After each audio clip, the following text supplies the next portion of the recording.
Assalamualaikum warahmatullahi wabarakatuh. Halo adik-adik kelas 6.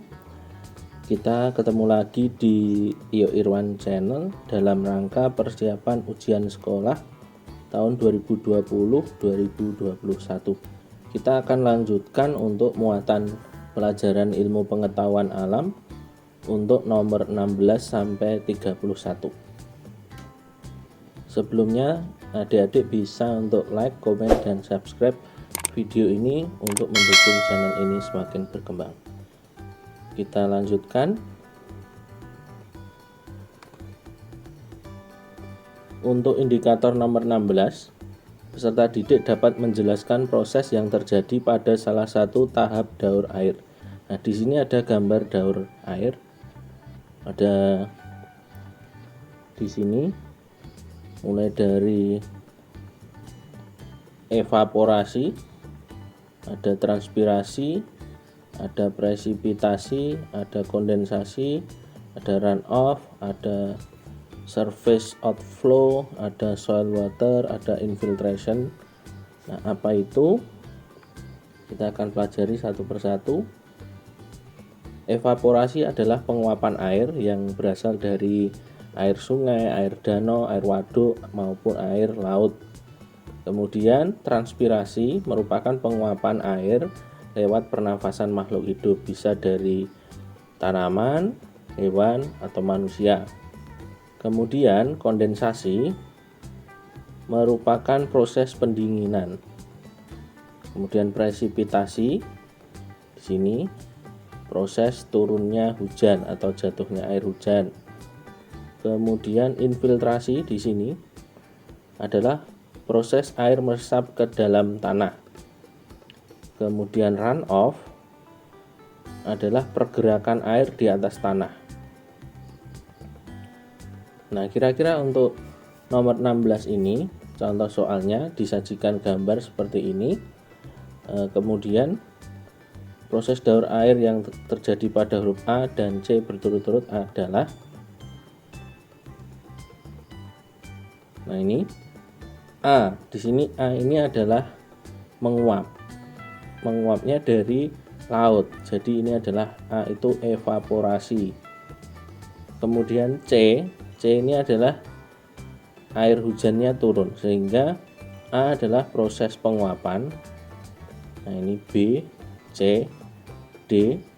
Kemudian C-nya adalah turunnya hujan. Nah, di sini turunnya hujan B. Nah, ini peresapan. Oh, di sini yang C peresapan. Jadi jawabannya adalah B. Jadi tadi evaporasi, proses penguapan air, presipitasi, turunnya hujan. Kita lanjutkan soal nomor 17. Indikatornya, siswa dapat menunjukkan bagian alat gerak atas berdasarkan gambar. Nah, di sini disajikan gambar alat gerak atas yaitu lengan kita, tulang-tulang sampai di telapak tangan ini. Nah, di sini ada tulang humerus, radius, ulina, karpal, metakarpal, falanges ini. Nah, kita akan pelajari satu persatu. Humerus itu adalah tulang lengan atas, memiliki bentuk panjang yang mirip dengan tongkat. Bagian ujungnya berhubungan dengan bahu, membentuk kepala sendi yang bundar atau disebut caput humeri. Nah, humerus ini adalah tulang lengan atas. Kemudian radius ini adalah tulang pengumpil, berbentuk panjang dan berperan untuk menyambungkan bagian siku dengan tangan sisi ibu jari. Tulang pengumpil terletak di sisi lateral dari tulang hasta. Bentuk dari badan tulang pengumpil semakin ke bawah semakin besar, membentuk persendian pergelangan tangan. Selanjutnya ulna, tulang hasta, berbentuk panjang dan sejajar dengan tulang radius atau pengumpil. Karpal, tulang pergelangan tangan, terdiri dari 8 tulang pendek dengan bentuk yang berbeda-beda. Tulang pergelangan tangan disokong oleh tulang pengumpil dan hasta. Kemudian metakarpal, tulang telapak tangan, terdiri atas tulang pipa pendek berjumlah 5 buah tulang telapak tangan berhubungan dengan tulang pergelangan tangan dan tulang jari. Falanges atau tulang jari tangan tersusun dari pipa pendek berjumlah 14 buah, 3 ruas pada masing-masing jari dan 2 ruas pada ibu jari. Nah, ini tadi adalah penjelasan tentang alat gerak bagian atas dari humerus, lengan atas, radius itu pengumpil, ulna itu hasta, karpal pergelangan tangan, kemudian metakarpal adalah telapak tangan, falanges adalah jari. Nah, untuk soalnya kira-kira seperti apa? Nah, disajikan gambar seperti ini, nanti hanya menunjukkan itu tulang apa saja. Bagian yang ditunjukkan oleh nomor 1 dan 4 adalah tulang. Nah, ini pilihan jawabannya. Nah, nomor 1 ini adalah tulang lengan atas. Kemudian 2 ini adalah tulang hasta, kemudian 3 adalah tulang pengumpil, dan 4 ini adalah tulang pergelangan tangan. Ya, 1 adalah hasta ini, kemudian 3 adalah pengumpil. Jadi jawabannya adalah nomor 1 adalah tulang lengan atas dan 3 adalah pengumpil. 3 adalah pengumpil, 4 adalah pergelangan tangan. Jadi nomor 1 lengan atas, kemudian 4 adalah pergelangan tangan, lengan atas dan pergelangan tangan. Jawabannya adalah B. Kita lanjutkan. Untuk nomor 18, indikatornya siswa dapat menyebutkan alat pernapasan hewan. Nah, di sini kita lihat di bagian sini, ini adalah lumba-lumba. Lumba-lumba itu termasuk jenis mamalia. Mamalia air seperti hiu, kemudian ikan pari, ikan paus, dan mamalia darat banyak sekali seperti hewan berkaki 4, seperti sapi, kuda, atau mamalia lebih tepatnya kita bilang atau kita sebut dengan hewan yang menyusui. Nah, semuanya adalah bernafas dengan paru-paru. Kemudian untuk ikan, semua jenis ikan itu bernafas dengan insang. Tapi beda tadi, ikan hiu, ikan lumba-lumba itu bukan ikan tapi jenis mamalia.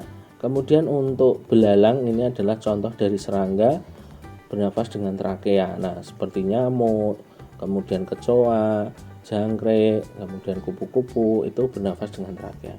Sedangkan untuk cacing, nah ini cacing ini bernafas dengan kulit.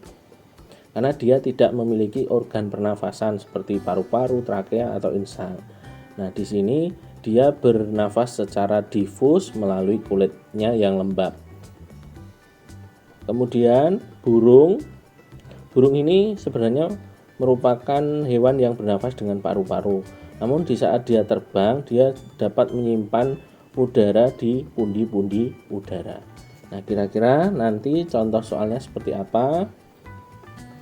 Nah, di sini ada tabel nomor 1, 2, 3, dan 4. Hewan dan alat pernafasannya ditunjukkan oleh, nah ini maksudnya adalah hewan dan alat pernafasan yang benar. Nah, ikan hiu dengan paru-paru. Nah, hiu tadi bukan jenis ikan tapi mamalia, bernafas dengan paru-paru. Benar. Bebek dengan insang. Bebek ini jenis aves. Aves itu bernafas dengan paru-paru. Tapi kalau yang bisa terbang ditambah pundi-pundi udara.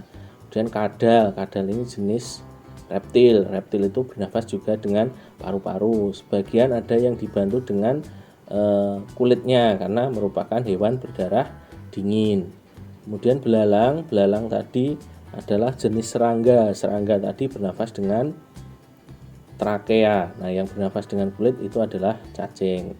Jadi yang betul tadi nomor 1 dan 3. Jawabannya adalah B.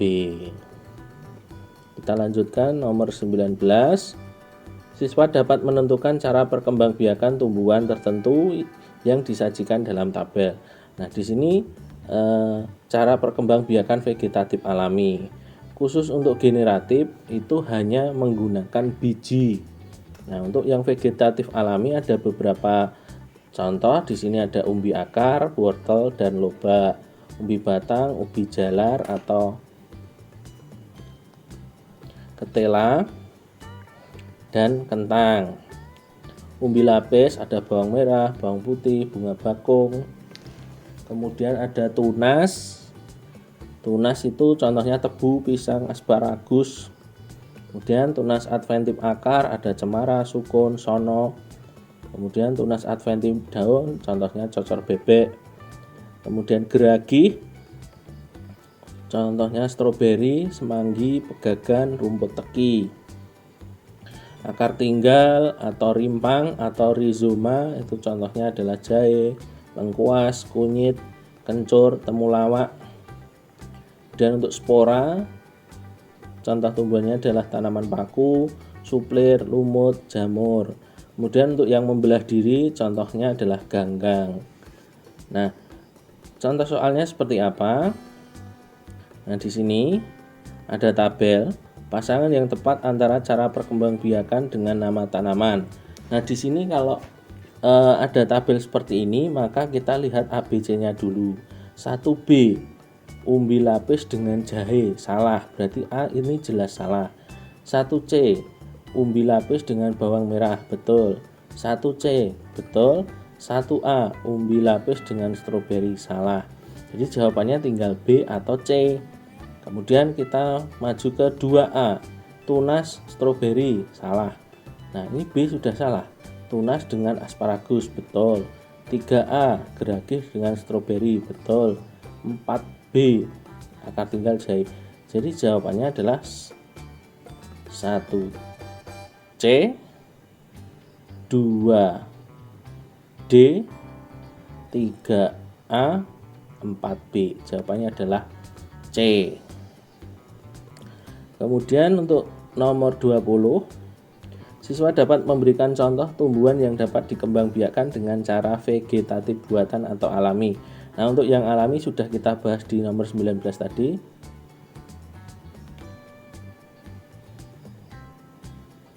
Kemudian untuk nomor 20 ini akan diterangkan cara perkembangbiakan vegetatif buatan. Nah, diantaranya adalah stek batang. Contoh tumbuhan yang bisa dikembangbiakan dengan stek batang ini adalah tela pohon, mawar, tebu.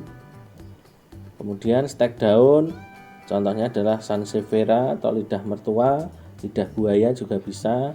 Mencangkok, ini adalah tanaman-tanaman yang berkambium seperti mangga, durian, rambutan, kelengkeng.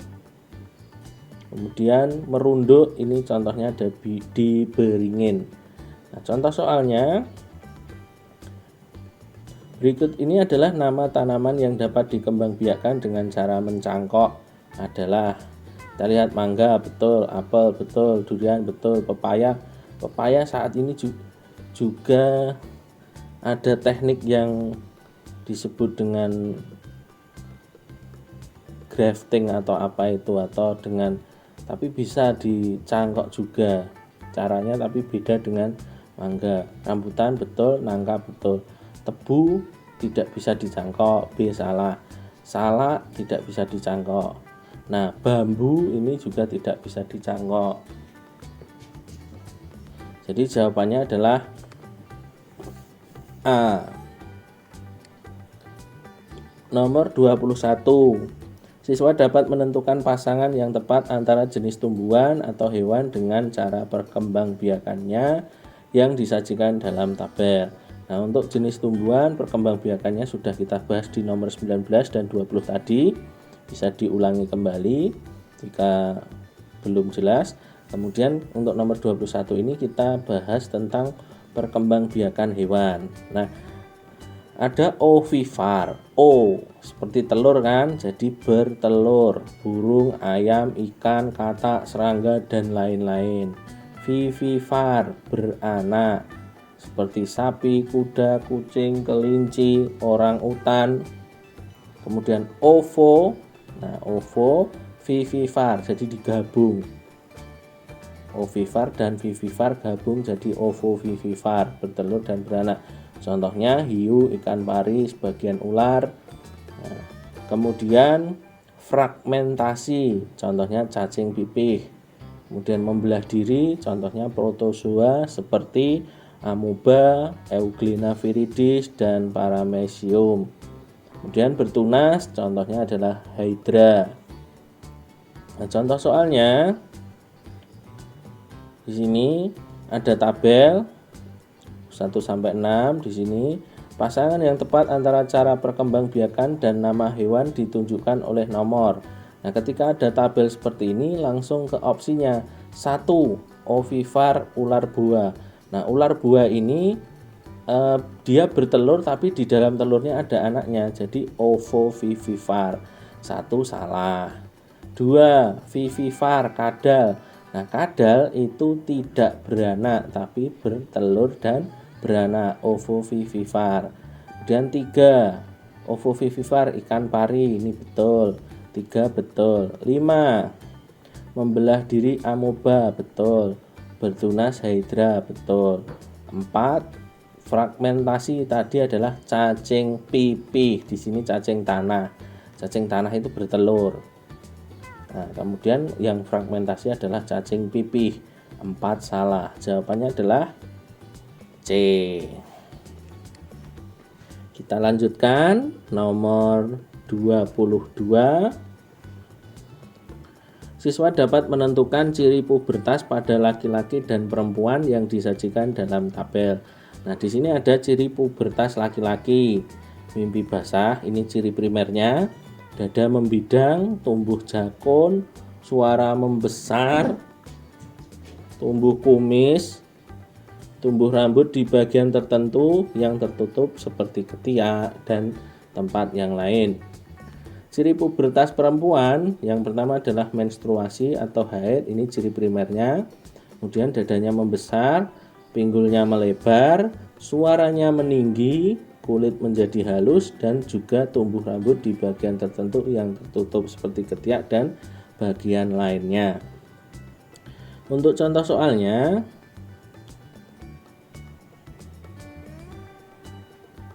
nah, di sini ada tabel ciri pubertas remaja perempuan ditunjukkan oleh nomor.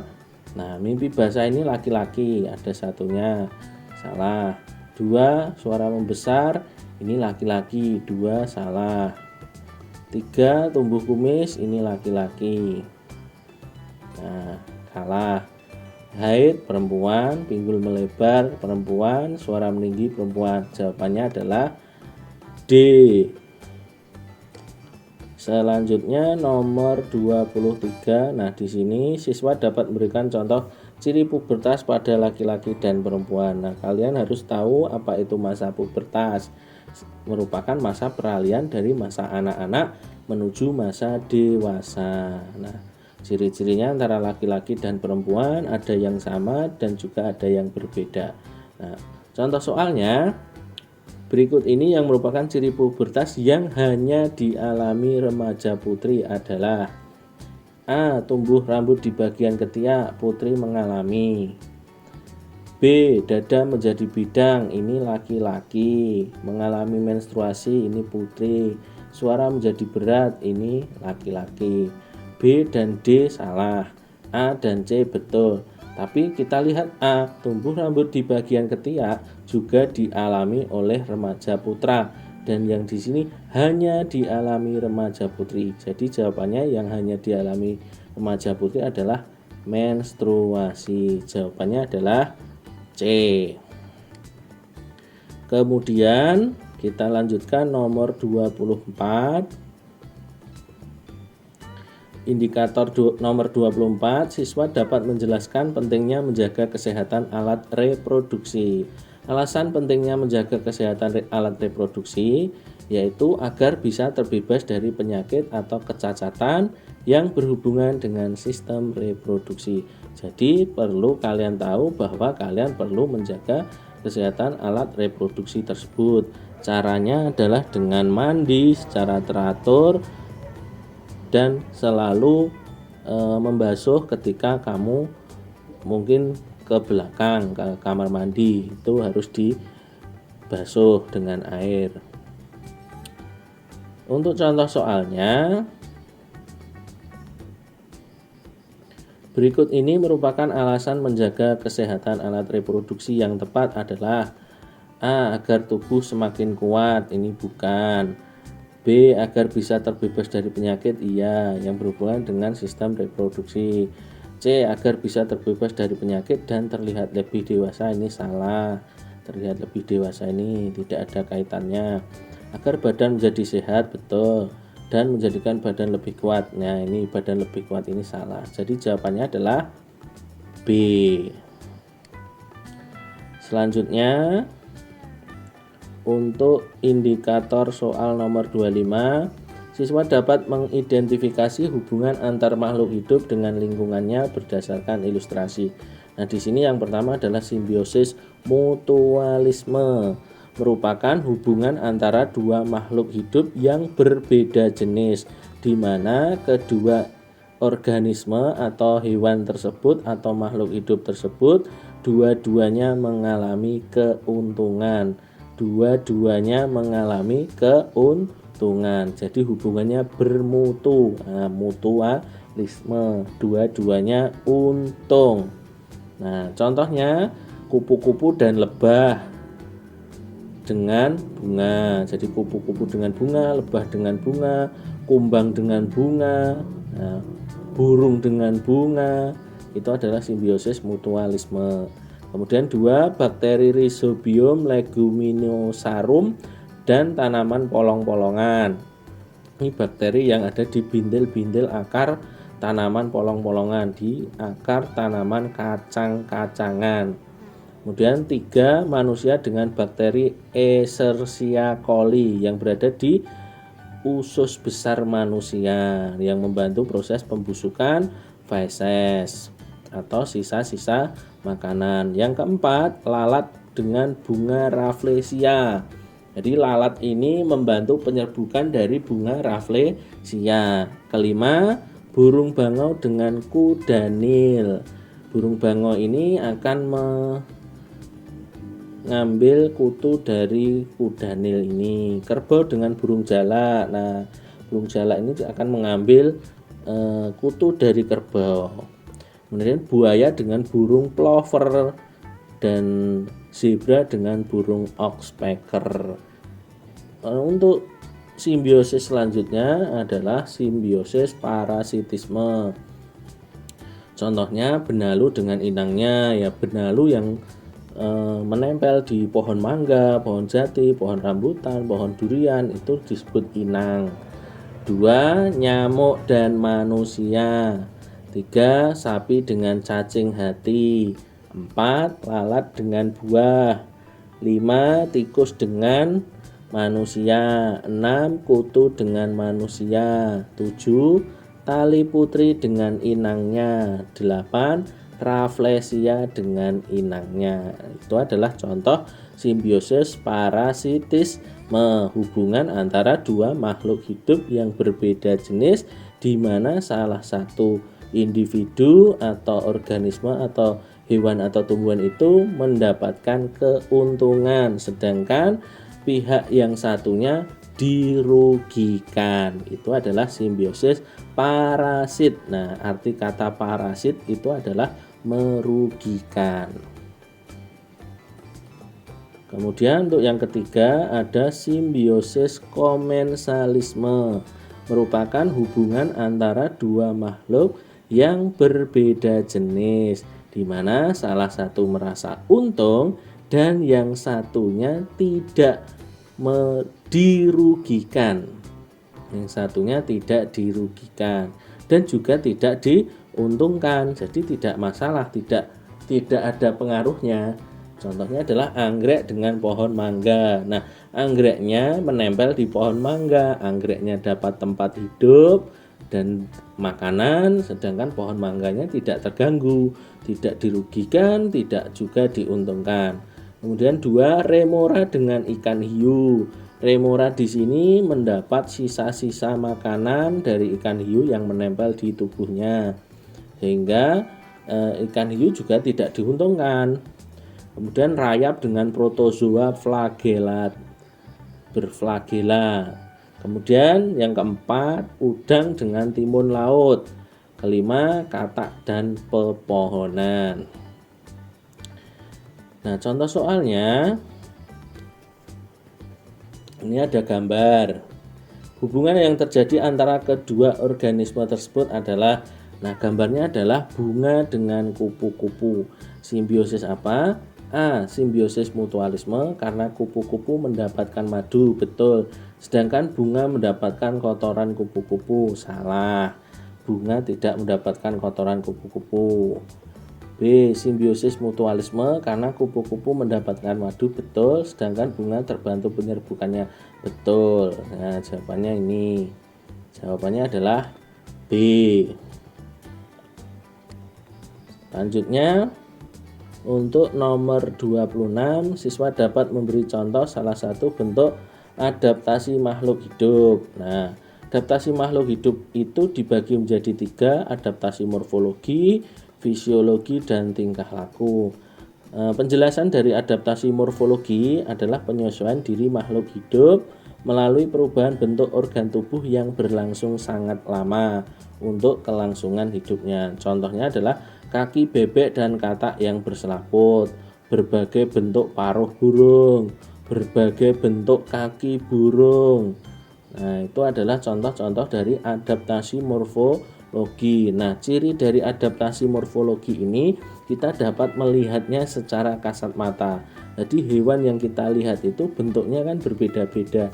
Nah, itu adalah contoh dari bentuk adaptasi morfologi. Misalkan dari hewan-hewan yang giginya antara hewan herbivora itu gigi seri, kemudian untuk hewan yang karnivora itu pasti memiliki gigi taring. Kemudian antara burung yang makanannya ikan, makanannya biji-bijian, kemudian makanannya adalah buah-buahan, bentuk kakinya, bentuk paruhnya pasti berbeda, baik berkaitan dengan tempat hidup burung tersebut maupun bentuk makanan burung tersebut. Nah, selanjutnya untuk adaptasi fisiologi adalah penyesuaian diri makhluk hidup melalui perubahan fungsi bagian organ dalam makhluk hidup. Nah, di sini kita tidak bisa melihat adaptasi fisiologi ini karena adaptasi ini terjadi perubahan di dalam tubuh makhluk hidup tersebut sehingga kita tidak bisa melihat dengan mata kita. Tapi kita bisa mengetahui dari apa yang dilakukan oleh makhluk hidup tersebut. Contohnya adalah ekolokasi pada kelelawar dan lumba-lumba, di mana kelelawar dan lumba-lumba ini bisa memancarkan gelombang atau sonar yang kemudian memantul suatu benda dan ditangkap kembali oleh kelelawar dan lumba-lumba ini untuk mendeteksi benda apa yang ada di sekitarnya tersebut, apakah mangsa, apakah pemangsa. Kemudian ada hewan berdarah panas, ada juga hewan berdarah dingin. Nah, ini juga ada perbedaan antara orang yang hidup di daerah pantai, orang yang hidup di dataran rendah dengan orang yang hidup di dataran tinggi. Itu ada perbedaan juga dari fungsi dari bagian tubuhnya. Orang yang hidup di bagian iklimnya panas, kemudian yang bagian dingin juga akan berbeda. Itulah yang merupakan adaptasi fisiologi. Kemudian untuk adaptasi tingkah laku adalah penyesuaian diri makhluk hidup terhadap lingkungan melalui perubahan sikap tingkah lakunya. Nah, contohnya adalah gurita dan cumi-cumi melakukan mimikri. Jadi dia bersembunyi di antara karang-karang atau bebatuan di dalam lautan, menyamarkan dirinya sehingga dia selamat dari pemangsa. Kemudian beruang melakukan hibernasi musim dingin. Jadi selama musim dingin beruang itu tidur panjang. Ada juga musang yang berpura-pura mati. Kemudian contoh lain adalah cicak yang memutuskan ekornya, kemudian landak yang menegakkan durinya, kemudian masih banyak lagi contoh dari hewan-hewan yang melakukan adaptasi tingkah laku ini. Contoh soalnya, berikut ini adalah contoh bentuk adaptasi makhluk hidup dengan lingkungannya yang tepat adalah A. Cumi-cumi menyemprotkan cairan sejenis tinta untuk membutakan mangsanya. Nah, cumi-cumi memang menyemprotkan cairan sejenis tinta, tapi tujuannya adalah untuk mengelabui pemangsa. Jadi A ini salah. B. Musang berpura-pura mati untuk mengelabui mangsanya. Nah, musang memang berpura-pura mati, tapi juga sama, tujuannya adalah untuk mengelabui pemangsa. Jadi B salah.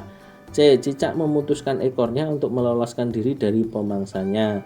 Nah, biasanya ini kucing yang sering ditipu oleh cicak dengan memutuskan ekornya. Kemudian D. Landak menegakkan duri tubuhnya untuk menyerang mangsanya. Nah, ini landak menegakkan duri di tubuhnya untuk mempertahankan diri dari pemangsa juga. Jadi jawabannya adalah C. Lanjut untuk soal nomor 27, indikatornya adalah siswa dapat mengelompokkan hubungan antar makhluk hidup dengan lingkungannya berdasarkan beberapa ilustrasi. Nah, ini langsung contoh soal saja. Jika di sebuah petakan sawah yang ditanami padi terdapat ulat, katak, ular, burung, dan capung, maka akan terjadi rantai makanan sebagai berikut. Nah, A. Padi dimakan capung, benar atau salah? Salah. A sudah salah. B. Padi dimakan burung, betul. Burung dimakan katak. Nah, ini burung dimakan katak, salah. B salah. C. Padi dimakan belalang, belalang dimakan ular. Padi dimakan belalang, betul. Belalang dimakan ular, salah. D. Padi dimakan belalang, belalang dimakan burung, itu betul. Jadi jawabannya adalah D, nomor 28. Disajikan gambar percobaan magnet, siswa dapat menentukan sifat magnet yang dibuktikannya dengan tepat. Nah, percobaan yang menunjukkan sifat-sifat magnet yaitu, nah di sini ada percobaan magnet dengan kutub utara dan selatan. Ada 2 buah magnet yang digantung. Kemudian pasti ada salah satu percobaan yang betul. Nah, sifat magnet itu adalah kutub yang sejenis itu tolak menolak, sedangkan yang berbeda jenis tarik menarik, sehingga yang harus berdekatan adalah huruf U dengan S. Nah, di sini untuk yang satu S dengan S ini salah, U dengan U salah, S dengan U betul, S dengan U berjauhan, salah. Jadi jawaban yang betul adalah C, 3. Kemudian kita lanjutkan nomor 29. Disajikan pernyataan, siswa dapat mengelompokkan sifat magnet. Nah, sifat magnet itu apa saja sih? Yang pertama, magnet hanya menarik benda tertentu yang ada di sekitarnya. Tidak semua jenis benda bisa ditarik oleh magnet meski berada dalam jangkauannya. 2. Gaya magnet dapat menembus benda. Ketiga, magnet mempunyai 2 kutub, yakni kutub utara dan kutub selatan. 4. Apabila kutub magnet sejenis didekatkan satu sama lain, kedua kutub akan saling tolak menolak. Sebaliknya, kutub yang berlainan akan saling tarik menarik. Medan magnet akan membentuk gaya magnet. Medan magnet akan semakin rapat jika didekatkan dengan magnet.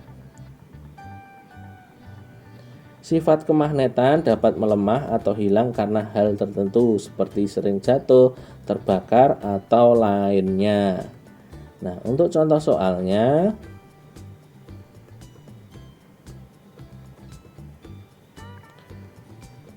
di sini perhatikan pernyataan berikut. Kutub magnet yang senama bila didekatkan akan tarik menarik. Ini pernyataannya ada 4. Pernyataan yang benar berkaitan dengan sifat magnet ditunjukkan oleh nomor 1, 2, 3, atau 4. Nah, kira-kira yang mana? Kuncinya adalah tadi yang senama didekatkan akan tolak menolak. Nah, ini salah. Yang berbeda dekatkan tarik menarik, betul. Kutub utara magnet pada kompas akan selalu mengarah ke utara. Nah, karena tadi yang senama tolak menolak, jadi yang utara pasti ke ke arah ke selatan, yang selatan mengarah ke utara. Jadi jawabannya adalah B. Kemudian untuk nomor 30 disajikan pernyataan siswa dapat menganalisis kemungkinan yang terjadi jika salah satu lampu pada rangkaian listrik seri atau paralel padam. Nah, di sini rangkaian listrik seri gambarnya seperti ini anak-anak. Ciri-cirinya yang pertama, lampu dipasang dengan cara berjajar. Nah, ini jejer-jejer nih, jajar. Hanya terdapat satu saklar. Nah, saklarnya hanya satu saja. Kemudian boros baterai, membutuhkan sedikit kabelnya cuma sedikit. Nyala lampu ada yang lebih terang dan ada yang redup. Nah, ini terang, ini semakin redup, ini sangat redup. Apabila ada satu lampu yang mati, maka semua lampu mati akan ikut mati. Ini mati, ini ikut mati, ini juga ikut mati. Selanjutnya, rangkaian listrik paralel. Nah, gambarnya seperti ini, ada cabang-cabangnya. Ciri-cirinya besar tegangan sama di setiap hambatan. Nah, di sini sama. Susunannya berbentuk deret. Nah, ini berderet ini. Jika satu lampu dimatikan, maka lampu lain tetap menyala. Nah, ini ketika mati di sini tetap nyala, nyala, ini nyala. Kecuali yang ini mati, ini ikut mati karena ini seri. Nah, ini seri, ini paralel. Nah, contoh soalnya ini ada gambar seperti ini. Ini sumber dayanya, ini ada lampu yang disusun seri paralel. Jadi ada seri, ada paralel. Pernyataan yang sesuai dengan gambar di samping adalah jika lampu A padam, maka lampu B, C, dan D ikut padam. A padam, B ini padam. Sedangkan C ini masih bisa menyala karena ada jalur yang diikuti seperti ini. Nah, ini jalur yang diikuti masih tetap ada. Jika lampu B padam, maka lampu A ikut padam, sedangkan lampu C dan D tetap menyala. B padam, A ini juga padam karena segaris, ini kan seri. Tapi untuk yang D ini juga masih nyala, C juga masih menyala. Jika lampu C menyala, maka lampu A dan B ikut padam. Sedangkan ini tadi tulisannya mungkin inginnya padam, tapi ternyata ini menyala. Nah, ini jelas salah. Jika lampu D padam, maka lampu A, B, dan C tetap menyala. Nah, ini kita ganti saja.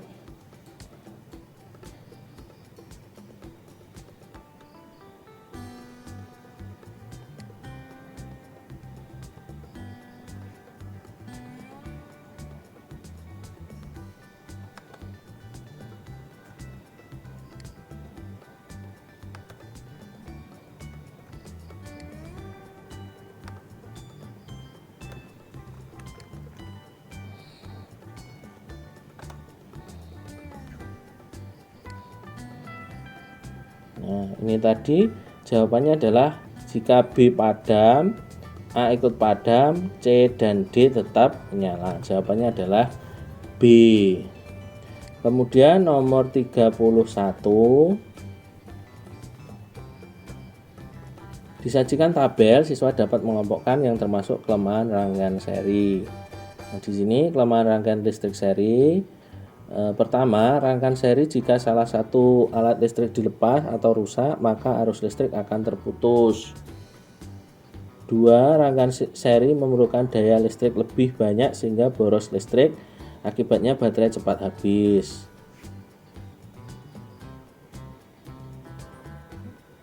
Kemudian 3. Rangkaian seri yang digunakan pada lampu akan menghasilkan nyala lampu yang agak redup dan tidak stabil. Semakin banyak lampu, maka semakin redup. Nah, kemudian contoh soalnya, perhatikan pernyataan berikut. Jika salah satu alat listrik dilepas, ini pernyataannya ada 4. Pernyataan yang menunjukkan kelemahan rangkaian listrik seri yaitu dari 1, 2, 3, dan 4 yang mana ya? Nah, ini ada 1, 2, dan 3. ini satu alat listrik dilepas atau rusak, maka arus listrik akan terputus, betul. Nah ini kemudian yang B masih betul, sementara C masih betul. D, nah D memerlukan banyak kabel sehingga boros biaya. Nah ini adalah paralel. Karena untuk seri itu sedikit kabel. 2 salah, 2 salah, 2 salah, jawabannya C. Nah, demikian anak-anak pembahasan untuk nomor 16 sampai nomor 31. Untuk nomor selanjutnya nomor 32 sampai nomor terakhir akan dibahas di video-video yang berikutnya. Dan jangan lupa ya untuk like, komen, dan subscribe video ini. Dan Pak Irwan doakan semoga kalian sukses dalam mengerjakan soal ujian sekolah tahun ini. Semoga kalian mendapatkan hasil yang terbaik. Sampai jumpa di video berikutnya.